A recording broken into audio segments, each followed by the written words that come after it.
네, 우리가 지난 몇 개월 동안 살펴보고 있는 이 데살로니가 전서 전체를 살펴보면은 계속해서 등장되는 바울의 일관된 사상이 한 가지 있습니다. 그것은 바울의 역사관이라는 것입니다. 역사에 대한 이해를 가리키고 있는 말입니다. 그리고 이 바울의 역사가는 오늘 우리들에게 임박한 역사적 종말론이라고 하는 말로 우리들에게 알려져 있습니다. 인간의 역사를 어떻게 이해하고 또 생각하느냐에 따라서 그 삶이 매우 달라질 수 있습니다. 어떤 사람은 생각하기를 인간의 역사는 내가 부모 밑에서 태어나서 이제 70살, 80살, 90살 살고 죽게 되면은 내 인생은 모두가 끝이야 라고 생각하면서 더 이상의 미래와 또 영원한 삶에 대한 소망 없이 살게 되어지면 그러한 세상에 추구하는 인생을 살아가게 되어 있습니다. 그러나 우리의 역사관이 단지 이 땅에서의 삶이 아니라 우리가 이 땅에서의 육신의 삶을 마치고 다시 우리의 영혼이 하나님 앞에 서고 그 영혼이 하나님 앞에 영생의 삶 또 영벌의 삶으로 나뉘어지는 그 역사의 개념을 가지고 살 때에 우리의 인생은 또 다른 가치를 가지며 살아갈 수 있는 것입니다. 임박한 역사적 종말론이라고 하는 것, 이것은 예수님께서 이 땅 가운데, 이 역사 가운데 부지불식간에 다시 오실 것이므로 그 다시 오실 주님을 바라보면서 깨어 맡은 바 사명을 감당해야 한다라는 역사의식을 가리킵니다. 이것이 바로 바울의 역사관이고 또 데살로니가서가 저와 여러분들에게 강조하여 가르치고 있는 중요한 메시지입니다. 사도 바울은 예수님을 다메섹 도상에서 만난 이후에 복음 전파의 사명을 충성스럽게 감당합니다. 한 번의 넘어짐도 없습니다.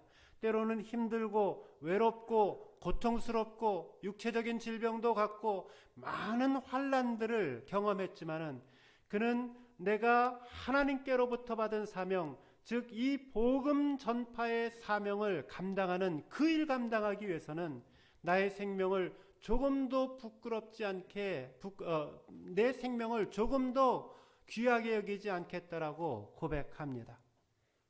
이처럼 바울이 자신의 삶의 그 모든 사명을 불철주야 감당할 수 있었던 이유, 그것은 예수님께서 다시 오실 그때에 내가 주님 앞에 부끄럽지 않게 서기를 원한다. 주님께서 이 땅 가운데 다시 오실 때에 내가 주님 앞에 영광스럽게 서기를 원한다라는 이 강한 믿음이 그 마음속에 있었기에 그는 사명을 감당하는 이 최선의 삶을 살 수가 있었습니다. 오늘 우리는 이 바울의 역사관에 대해서 집중적으로 살펴봅니다. 무엇이 그토록 바울을 열정적으로 살 수 있게 하였는가에 대한 묵상을 말하는 것입니다.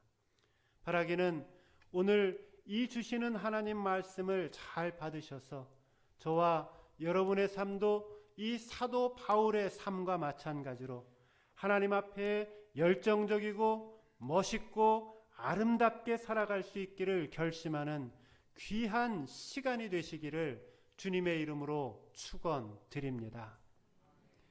첫 번째로 은혜 받을 말씀은 주님의 날은 도적같이 임하고 해산하는 고통이 따른다입니다.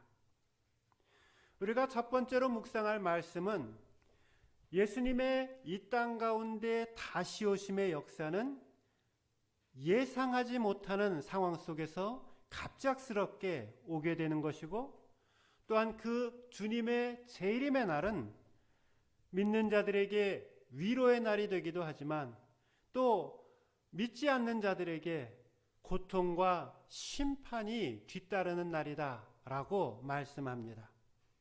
1절과 2절 말씀을 보세요. 형제들아, 때와 시기에 관하여는 너희에게 쓸 것이 없음은 주의 날이 밤에 도둑같이 이룰 줄을 너희 자신이 자세히 알기 때문이라. 세상의 모든 것에는 시작이 있고 끝이 있습니다. 얼마 전에 겨울이 시작되었는데 그 겨울이 곧 끝나고 봄이 되었더니 또 봄이 곧 끝나고 지금 한창 여름이 되었습니다. 이 한낮에 이 한여름의 무더위가 영원히 지속되어질 것 같지만 우리가 조금 참고 또 지나가다 견디다 보면은 곧 서늘한 가을이 되어지고 또 그 가을이 지나면은 또 다른 겨울이 우리에게 찾아옵니다. 사람도 태어날 때가 있으면은 또 이 땅에서의 삶을 살다가 하나님께 돌아갈 죽을 때가 있습니다. 이것이 하나님께서 창조하신 그 모든 삶의 원리, 창조의 원리입니다. 인간의 역사도 마찬가지입니다. 역사의 시작이 있으면 역사의 끝이 있습니다. 하나님이 이 세상을 창조하신 그 역사의 시작점이 있는 것과 마찬가지로 하나님께서 이 창조하신 이 모든 역사의 마지막 날, 그 역사의 모든 것들을 심판하시는 종말의 시기가 반드시 있다라는 말씀입니다. 인류 역사의 마지막 날, 그날이 성경에서 말씀하고 있는 예수님께서 다시 재림하시는 날입니다. 방금 읽어드린 그 성경에는 이 재림의 날에 대하여 두 가지 중요한 특징을 이야기를 합니다. 첫째는 주님의 날이 도적같이 임한다라고 말씀합니다. 주님의 날은 도적같이 임합니다. 여러분 집에 도둑이 들어보신 적이 있으신가요? 요즘은 보안이 잘 되어 있고 또 나라도 좀 살기가 좀 형편이 옛날보다 좋아져서 도둑들이 많지 않지만은 60년대, 70년대, 80년대 초중반까지만 해도 도둑이 꽤 많이 있었단 말이죠. 좀도둑부터 시작해서 무슨 제가 사람 이름은 되지 않더라도 무슨 마치 대도 같은 그런 사람들이 나와서 연일 그 신문지상과 매스컴에서 그 이름을 날렸던 그러한 때들이 있습니다. 그 도적이 궤도루팡이 되든 아니면은 의적 홍길동이 되든 간에 그들이 집에 들어올 때에는 모두가 잠이 들었을 때에 아무도 슬그머니 모르게 그 집에 들어옵니다. 예수님의 재림이 이것과 마찬가지다 말씀합니다. 아무도 모르는 사이에 예상하지 못하는 그 순간에 우리 주님께서는 갑자기 이 땅 가운데 다시 오시겠다라고 말씀하십니다. 그것이 그날이 도적같이 이른다라고 하는 말씀의 뜻입니다.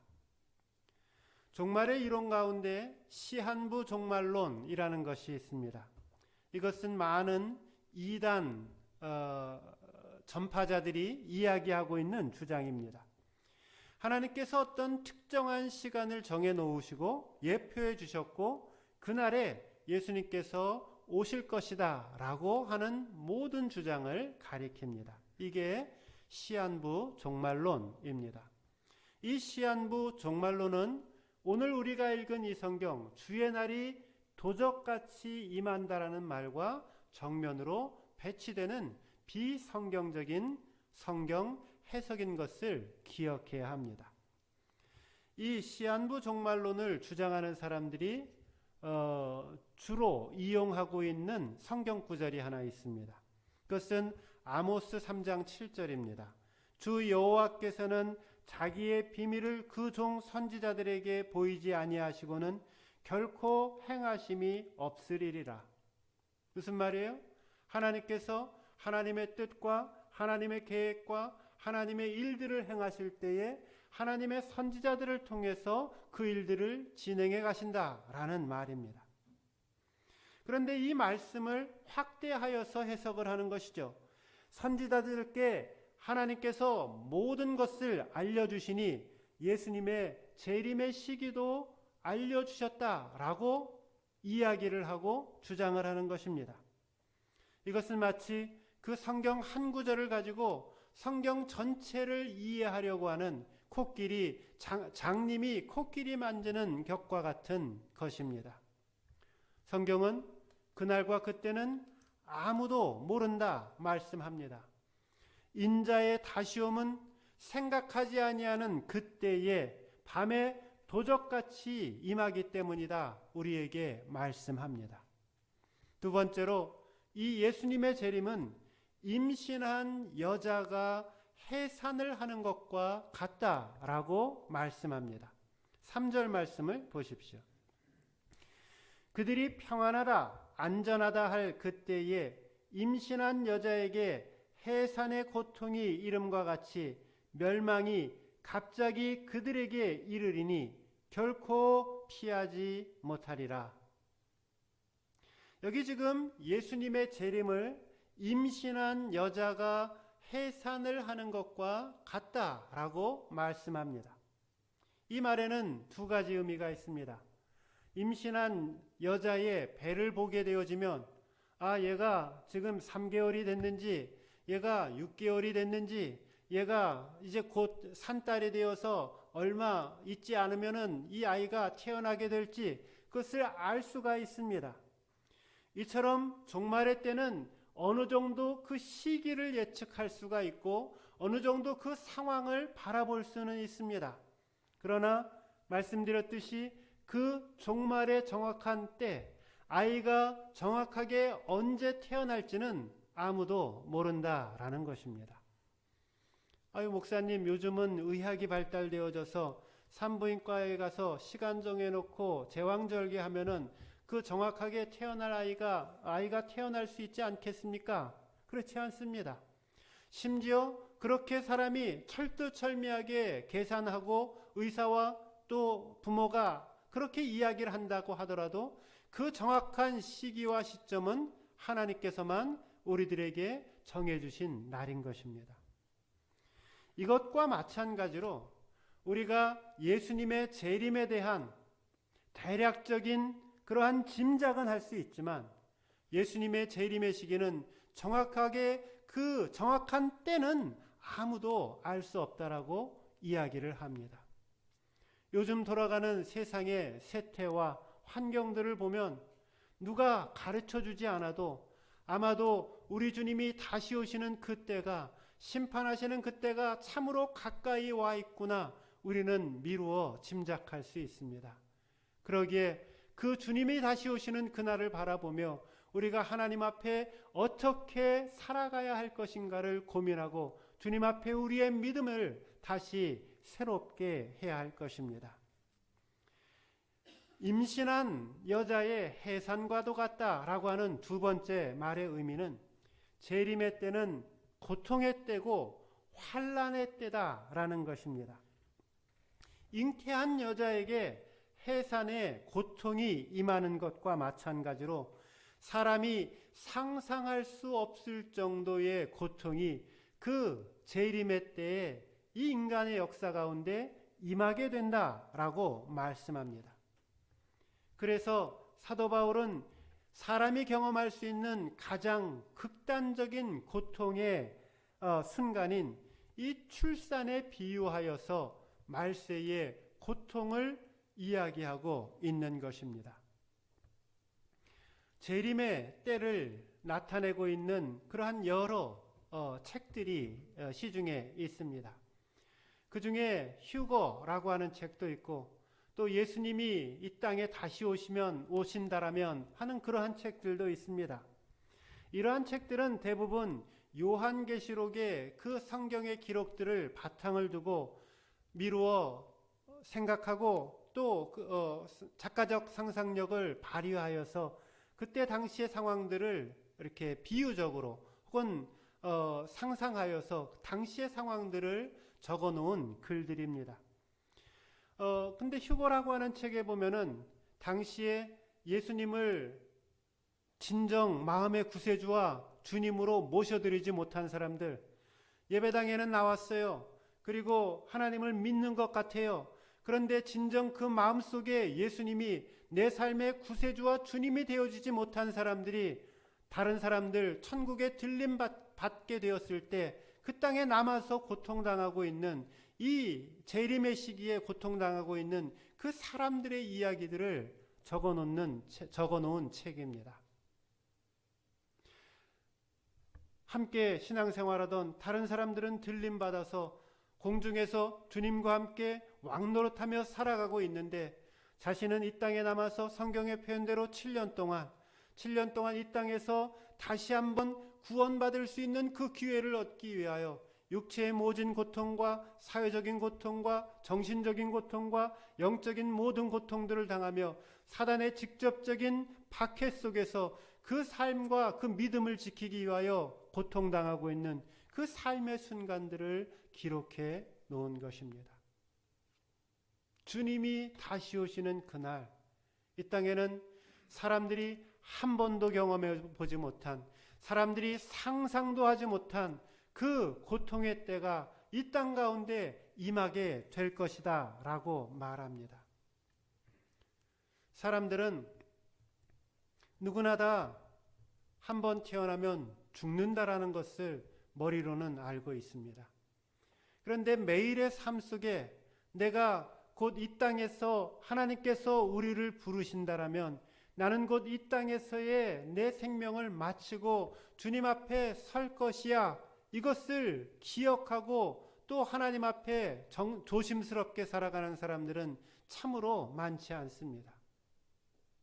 나는 내가 어제 내 생활이 영위되었듯이 오늘도 내가 호흡하고 밥 먹고 일하고 살고 있듯이 내일도 또 모레도 또 그 다음 날도 영원히 내 삶이 지속이 될 것이라고 우리는 착각하며 살아갑니다. 이것과 유사하게 예수님께서 이 땅 가운데 다시 오신다라는 것을 성경이 분명하게 증거함에도 불구하고 마치 어제도 종말이 오지 않았기 때문에 오늘도 종말이 오지 않을 것이고 오늘 종말이 오지 않았기 때문에 내일 모레 글피 예수님의 재림은 그냥 만들어낸 허구의 이야기일 뿐이야 생각하며 그렇게 살아가는 심지어 그리스도인들조차도 참으로 많다라는 것을 생각하게 됩니다. 그런데 기억하십시오. 주님이 다시 오시는 그날 세상 사람들은 평안하다, 안전하다, 다시 오시지 않는다 라고 그렇게 많은 사람들이 생각할 그때에 우리 주님 다시 오시겠다라고 말씀하십니다. 그리고 그 주님의 재림의 날, 멸망하는 길, 또 환난을 당하는 그 길은 결코 피할 수가 없습니다. 그렇다면 이제 우리가 해야 할 질문은 이것입니다. 과연 주님 만나는 그날 준비하면서 나는 오늘 내 삶을 어떻게 살아가야 할까? 이것이 우리가 해야 할 질문입니다. 두 번째, 깨어 근신하라입니다. 5절과 6절 말씀을 보십시오. 너희는 다 빛의 아들이요 낮의 아들이라. 우리가 밤이나 어둠에 속하지 아니하나니 그러므로 우리는 다른 이들과 같이 자지 말고 오직 깨어 정신을 차릴지라. 잠을 자지 말고 깨어서 근신하며 살아가라 말씀합니다. 잠을 자지 말라라고 하는 이 말은 상징적인 말이죠. 우리들 중에 어떤 사람도 이 잠을 자지 말라, 깨어 있으라 라고 하는 말을 육신적인 말로 듣는 사람들은 없습니다. 여기 잠을 잔다 라고 하는 이 말은 영적으로 잠을 자고 있다 라는 말이고, 여기 깨어 정신을 차리라 라고 하는 이 말은 내 영이 하나님 앞에 깨어서 정신을 차리고 살아가야 한다 말씀합니다. 한번 지난 일주일의 삶을 돌아보십시오. 나는 과연 영적으로 잠자며 살아가고 있는지, 나는 영적으로 깨어 근신하며 하루하루의 삶을 살아가고 있는지를 돌아보십시오. 영적으로 깨어 있다라고 하는 말은 무엇일까요? 여러 가지 이야기를 우리가 할 수 있겠습니다. 그런데 오늘 본문은 영적으로 깨어 있다라는 말을 무엇과 연관시키냐면은 빛된 삶을 살아가는 것, 이것과 서로 연결을 시킵니다. 영적으로 깨어 있다라고 하는 이 말은 빛의 자녀로 살아가는 삶입니다. 저와 여러분은 낮에 속한 사람입니다. 어두움에 속한 사람이 아닙니다. 그러므로 빛의 자녀들처럼 깨어 있으라 우리에게 말씀합니다. 주님의 다시 오심을 맞이하는 준비하는 삶의 자세는 어떠해야 하는가? 그것은 매일의 삶 속에 빛의 자녀처럼 살아가는 것입니다. 빛의 삶을 사는 일에 무감각하지 아니하고 늘 깨어 자신의 삶을, 마음을, 행동을 갈고 닦으며 살아가는 것입니다. 깨어있다라고 하는 이 말을 더 잘 이해하기 위해서 영적으로 잠들어 있는 것이 어떠한 것인지를 조금 묵상해 보기를 원합니다. 영적으로 잠들어 있다라고 하는 것은 영적으로 무감각해져서 세상 일에만 몰두해 있는 상태를 가리킵니다. 그러니까 마음속에, 생각 속에, 머릿속에 세상적인 것들로만 가득 차 있습니다.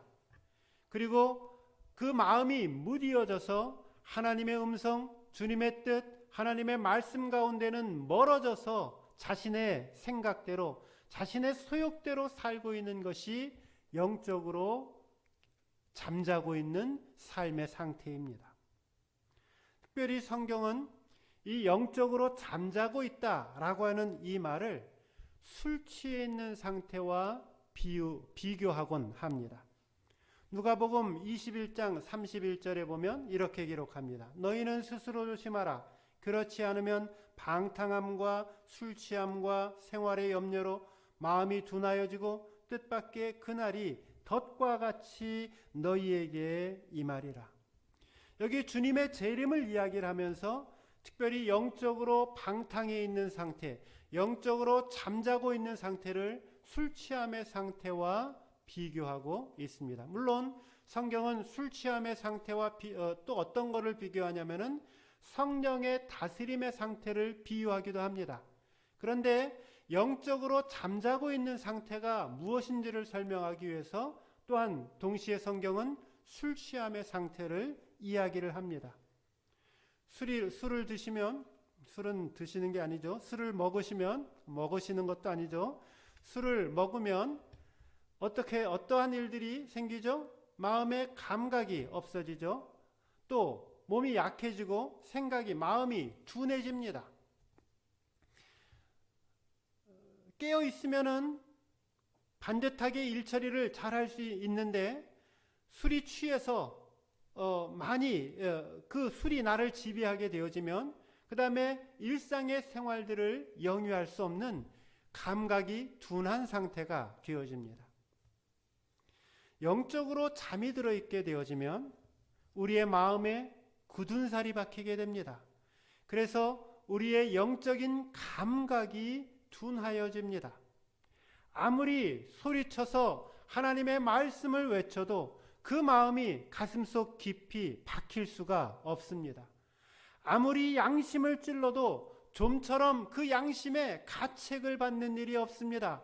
이렇게 피하고 저렇게 방어하고 하나님의 말씀이 내 삶 속에 살아 움직이며 역사해야지 그 삶이 영적으로 깨어있는 삶인데 이렇게 방어하고 저렇게 밀어내고 그것은 아니야, 저것은 아니야, 이것은 내 이야기가 아니야 하며 하나님의 말씀을 마음으로부터 밀어내고 있는 그 상태가 영적으로 잠자고 있는 상태라는 것입니다. 교만함을 내어버리십시오. 하나님 앞에 엎드리십시오. 영적으로 깨어서 주님의 말씀 앞에 엎드리고 그 말씀 앞에 다시금 내 삶을 새롭게 만들어갈 그때에 우리는 비로소 이 영적으로 깨어있는 상태가 될 것입니다. 여러분, 하나님 말씀 모르십니까? 아마 저만큼 아실걸요? 어쩌면 저보다 더 많이 이야기할 것들이 많이 있으실걸요? 그런데 내가 하나님의 말씀을 얼마나 많이 알고 있는가? 내가 하나님의 말씀을 얼마나 많이 설교를 듣고 있는가? 내가 얼마나 많은 공부에 참석하고 세미나에 참석했는가? 그것은 전혀 중요하지 않습니다.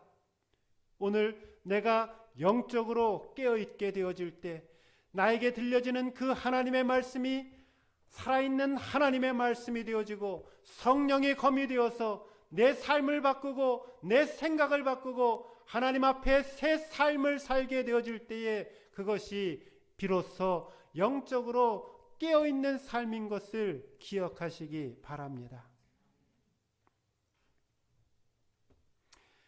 여기 깨어 근신한 사람들, 하나님의 말씀 앞에 온전히 순종하며 그 말씀대로 살아가는 사람들이 그 삶 속에 간직하고 있는 세 가지의 신앙 덕목 이야기가 나옵니다. 8절 말씀을 보십시오. 우리는 낮에 속하였으니 정신을 차리고, 정신 차리셔야 됩니다. 믿음과 사랑의 호심경을 붙이고 구원의 소망의 투구를 쓰자. 여기 호심경이라고 하는 말, 이것은 뭐냐면은 가슴 방패막이를 말합니다. 여러분 영화 보시면은 로마 사람들이 손에 칼과 창을 들고 그 다음에 갑옷을 입지 않습니까? 머리부터 발끝까지 여러 가지 자신의 몸을 보호할 수 있는 장비들을 입게 됩니다. 근데 머리에 쓰는 게 뭐예요? 투구라는 것이고, 가슴에 이렇게 근육처럼 만들어서 이렇게 크게 붙여놓은 금속 같은 거 있죠? 그것을 이 호심경이라고 이야기를 합니다. 심장을 보호하는 방패라는 뜻입니다. 근데 여기 아주 우리한테 매우 친숙한 세 개의 단어가 있죠? 뭐예요? 믿음, 사랑, 소망. 즉 빛의 삶을 사는 것은 어떤 것인가? 깨어있는 삶을 사는 것은 무엇인가? 그것은 내 삶이 믿음의 삶을 사는 것이고, 내 삶이 사랑의 소망의 삶을 사는 것이고, 내 삶이 사랑의 삶을 살아가는 것이다 라고 말씀합니다.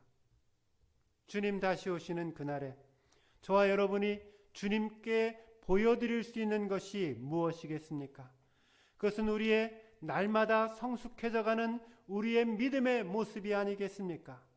환난 중에도 굽히지 않는 우리의 소망의 인내가 아니겠습니까? 하나님께서 주신 그 사랑으로 만나게 해주시는 그 모든 사람들을 끝까지 사랑하며 섬기는 그 사랑이 아니겠습니까?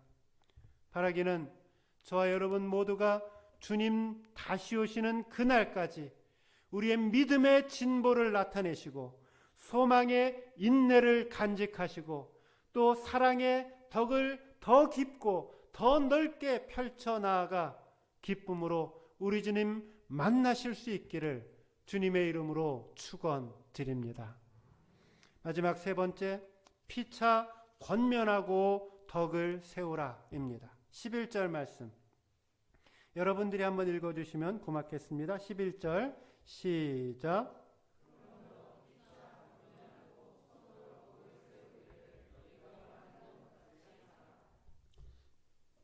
네, 감사합니다.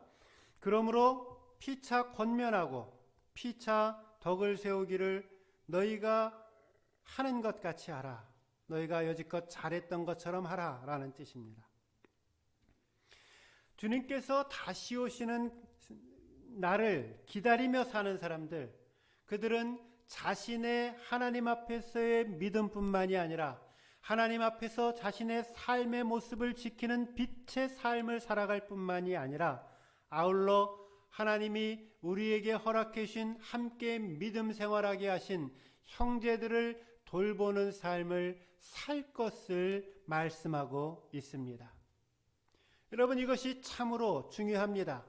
신앙생활은 나와 하나님과 잘 믿음 생활 잘하면 그것으로 만족해. 그것이 결코 아닙니다. 진정 내 믿음이 성숙되어지고 하나님께서 인정하시는 믿음의 모습이 되기 위해서는 나와 함께 신앙생활하고 나와 함께 살아가고 있는 내 옆에 사람들을 돌보고 그들을 위해 기도하고 그들을 위해 헌신하고 그들을 위해 사랑하는 삶을 살 때에 진정한 하나님이 받으시는 참된 믿음이 되는 것입니다. 남편이 신앙생활을 잘 못해요. 어떻게 해야 될까요? 아이, 지 알아서 지옥 가면 난 몰라. 그거 아니라는 거예요.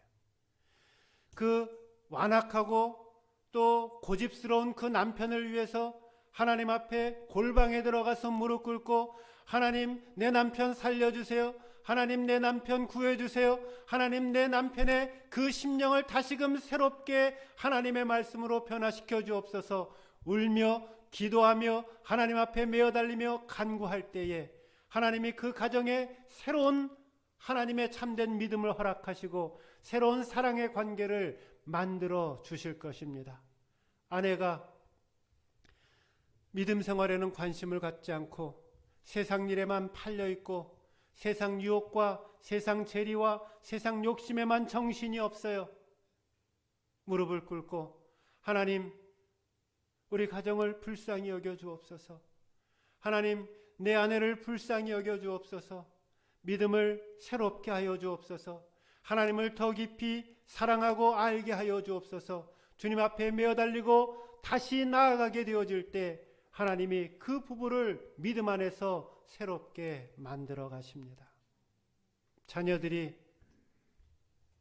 부모의 마음과 달리 참 하나님 앞에 믿음 생활 잘하고 주님을 잘 섬겼으면 좋겠는데 어디 요즘 젊은이들이 그런가요? 믿음의 부모들이 가지고 있었던 그 믿음과 그 간절함과 그 소망을 가지고 믿음 생활하는 자식들이 몇이나 되겠습니까?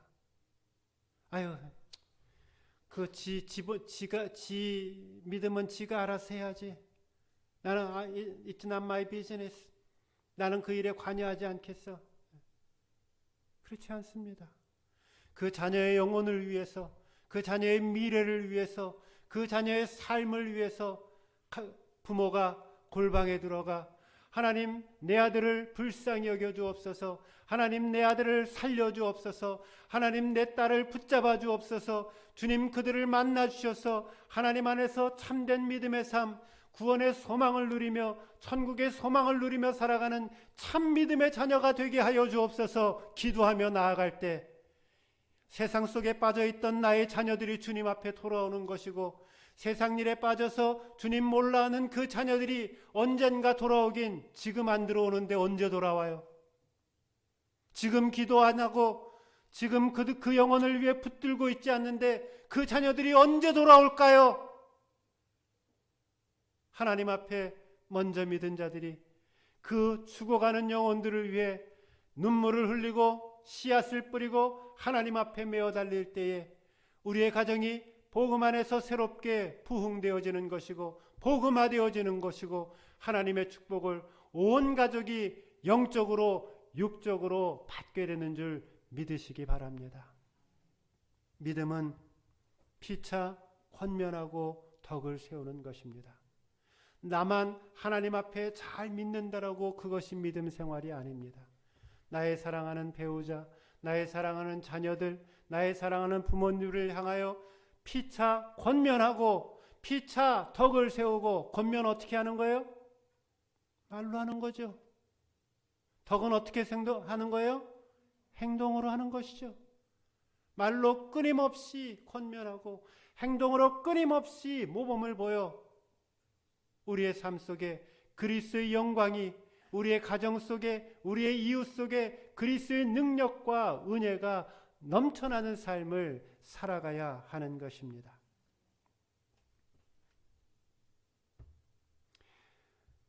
피차 덕을 세우고 권면하라 라고 얘기를 했는데요.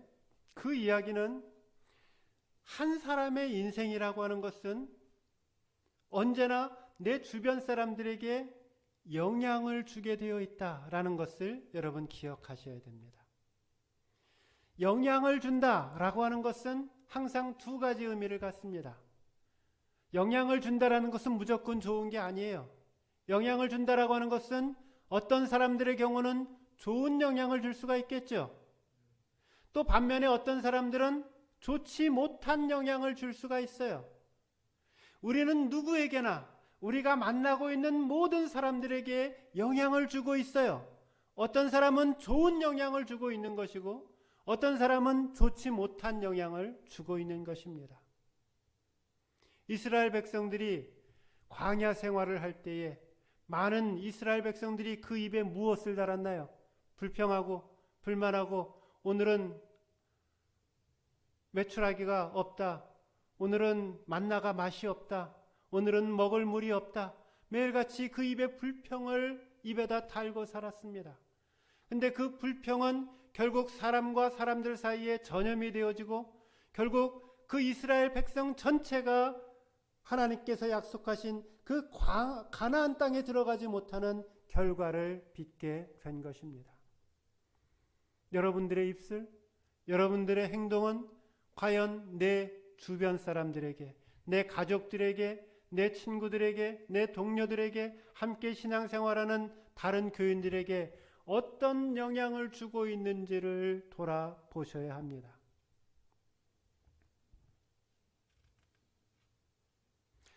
내가 누구와 교제하는가? 이것은 매우 중요한 것입니다. 나에게 선한 영향력을 줄 수 있는 사람들과 만나기를 즐겨하고 나에게 선한 도전을 줄 수 있는 사람들과 함께 만나기를 기뻐하는 삶을 살아가야 합니다. 만나면 늘 나를 처지게 하고 나를 부정적으로 만들고 나를 기분 나쁘게 만들고 하는 그러한 모임과 그러한 자리를 될 수 있으면 피해야 한다라는 것입니다. 오늘 말씀을 맺습니다. 저와 여러분들이 오늘 하나님께서 저와 여러분들에게 주신 하나님의 말씀은 이것입니다. 주님의 날은 도적같이 임한다입니다. 그러기에 저와 여러분이 깨어서 근신하여 빛의 자녀처럼 살아야 한다 말씀합니다. 빛의 자녀로 사는 것, 그것은 믿음의 삶을 사는 것이고 소망의 삶을 사는 것이고 또 사랑의 삶을 사는 것이다. 함께 은혜를 나눴습니다. 그리고 피차에 선한 영향력을 주는, 피차에 덕을 세우고 피차에 권면하는 삶을 살 것을 말씀하셨습니다.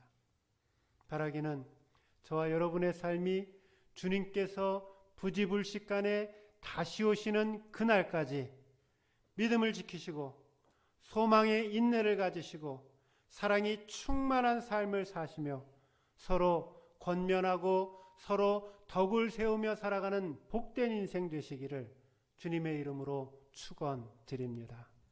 기도하겠습니다. 이제는 우리 주 예수 그리스도의 은혜와 아버지 하나님의 무한하신 사랑하심과 성령님의 감동 감화 함께하심의 충만하심의 역사가 다시 오시는 그 주님 바라보면서 빛의 삶을 살고 믿음과 소망과 사랑의 삶 살고 또 서로를 권면하고 돌보며 책임적 존재로 살아가기로 선한 영향력을 끼치는 존재로 살기로 결심하는 우리 사랑하는 모든 성도님들 머리 위에와 또 함께 예배드리고 싶지만 몸이 아파서 또 군에 있어서 또 해외에 출타 중이어서 여러 모양으로 함께 예배드리지 못하는 우리 모든 성도님들 머리 위에 또 인터넷으로 함께 동일한 성령님 안에서 함께 예배의 공동체 안으로 들어오는 우리 모든 사랑동산교회 가족들 머리 위에 이제로부터 영원토록 함께 하시기를 간절히 축원하옵나이다. 아멘.